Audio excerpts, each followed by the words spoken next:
Hi hello வணக்கம் and welcome to Fareenas kitchen.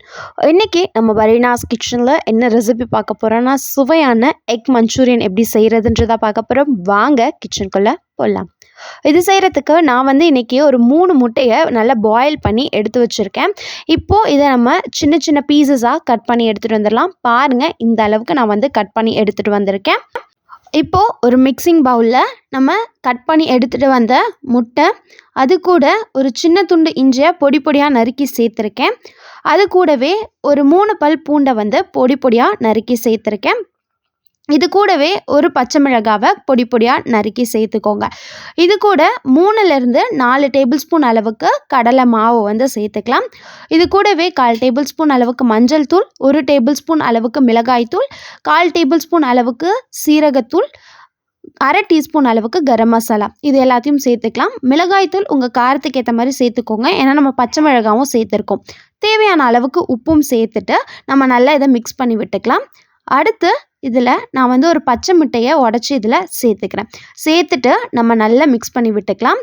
நம்ம முட்டை சேர்க்கும்போது இது நல்லா நமக்கு ஃப்ரை பண்ணி எடுக்கும்போது கரெக்டாக இருக்கும். அதுக்காகத்தான் பாருங்கள், இந்த அளவுக்கு நான் நல்லா மிக்ஸ் பண்ணி எடுத்துகிட்டு வந்துட்டேன். இப்போது ஸ்டவ்வில் ஒரு கடாய் வச்சுட்டு இதுக்கு தேவையான அளவுக்கு எண்ணெயும் நம்ம சேர்த்துக்கலாம். எண்ணெய் நல்லா ஹீட் ஆகி வந்ததுக்கப்புறம் முட்டையை நம்ம நல்லா பக்கோடா மாதிரி இதில் ஆயிலில் சேர்த்துட்டு நல்லா ஃப்ரை பண்ணி எடுக்கலாம். ஸ்டவ்வை மீடியம் ஃப்ளேம்லேயே வச்சுட்டு இதை நம்ம ஃப்ரை பண்ணி எடுக்கலாம். ஒரு பக்கம் நல்லா வெந்து வந்ததுக்கப்புறம் திருப்பி போட்டு இன்னொரு பக்கமும் வேக விட்டு எடுத்துக்கலாம்.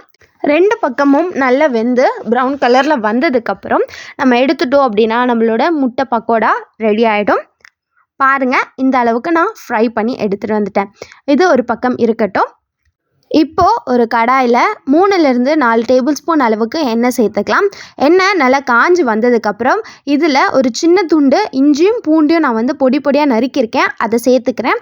அது கூடவே ஒரு பச்சை மிளகாவை 2ஆக கட் பண்ணி நான் சேர்த்துக்கிறேன்.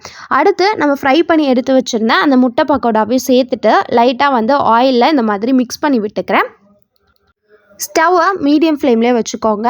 இப்போது இது கூட நான் ஒரு 3 டேபிள் ஸ்பூன் அளவுக்கு டொமேட்டோ கெச்சப்பில் ஒரு 2 டேபிள் ஸ்பூன் அளவுக்கு தண்ணி சேர்த்து இந்த அளவுக்கு லிக்விட் கன்சிஸ்டன்சியை அதில் நான் சேர்த்துட்டு நல்லா நான் மிக்ஸ் பண்ணி விட்டுக்கிறேன். உங்களுக்கு தேவைப்பட்டால் சாஸ் இன்னும் கூட ஒரு 2 டேபிள் ஸ்பூன் சேர்த்துட்டு 1 டேபிள் ஸ்பூன் தண்ணியும் சேர்த்து நல்லா நீங்கள் மிக்ஸ் பண்ணி விட்டுக்கோங்க. ஸ்டவ்வை மீடியம் ஃப்ளேம்லேயே வச்சுட்டு இது எல்லாத்தையும் நல்லா இந்த மாதிரி நம்ம கிளறி விட்டுக்கிட்டே இருக்கலாம். இந்த மாதிரி நல்லா நம்ம மிக்ஸ் பண்ணி விட்டுக்கலாம். லைட்டாக அதோட சாஸ் எல்லாம் அந்த பக்கோடாவில் ஒட்டி நல்ல ஒரு ட்ரை கன்சிஸ்டன்சி வர டைம் நம்ம ஸ்டவ்வை ஆஃப் பண்ணிடலாம். பாருங்கள், இந்த அளவுக்கு வந்ததுக்கப்புறம் நம்ம ஸ்டவ் ஆஃப் பண்ணிடலாம். அவ்வளோதான், நம்மளோட சுவையான எக் மஞ்சூரியன் எல்லாம் சூப்பராக ரெடி ஆகிடுச்சு. நீங்களும் கண்டிப்பாக இந்த ரெசிபியை உங்கள் வீட்டில் ட்ரை பண்ணி பாருங்கள். பிடிச்சிருந்தா சேனலை லைக் பண்ணுங்கள், ஷேர் பண்ணுங்கள், மறக்காமல் சப்ஸ்கிரைப் பண்ணிட்டு கூட பக்கத்தில் இருக்க பெல் ஐகானை கிளிக் பண்ணிக்கோங்க. டாடா, பபாய்.